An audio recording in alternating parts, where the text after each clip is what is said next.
ভিডিওটা দিতে একটু দেরি হয়ে গেল। আজ হলো 1 জানুয়ারি, নতুন বছরে সন্ধ্যাবেলা সবাই মিলে রেডি হয়ে বেরিয়েছিলাম একটু রেস্টুরেন্টে খাওয়া দাওয়া করব বলে। তবে রেস্টুরেন্টে আসলে সাধারণত বিরিয়ানিটাই বেশি খাওয়া হয়। আর এটা হলো চকলেট কেকের মধ্যে ছিল। চকলেট কেকটা পাশের একটা টেবিলে কয়েকটা বাচ্চা নিউ ইয়ার সেলিব্রেশন করছিল কেক কেটে, তো ওরাই দিয়েছিল বাবিকে। আমরা 3 প্লেট চিকেন বিরিয়ানি এখানে অর্ডার দিয়েছিলাম। বাবি তো খায় না, তবে এইরকম প্লাস্টিকের চামচ দিয়ে খেতে কিন্তু ভীষণ অসুবিধা হচ্ছিল। তবে বিরিয়ানিটা কিন্তু খেতে বেশ ভালো ছিল। অনেক বছর আগে এই রেস্টুরেন্টে একবার খাওয়া দাওয়া করেছিলাম, তারপর থেকে আর তেমন একটা আসা হয় না।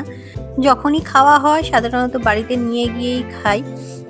রেস্টুরেন্ট থেকে বেরিয়ে সোজা চলে এসেছিলাম একটা বাসনপত্রের দোকানে। প্রচুর স্টক এখানে দেখতেই পাচ্ছ। তো এখানে নিয়েছিলাম একটা ননস্টিকি কড়াই প্রেস্টিজের। অনেক দিনের শখ ছিল যে একটা কিনবো, আলটিমেটলি আজ কেনা হলো। আসলে আজ হলো আমার জন্মদিন।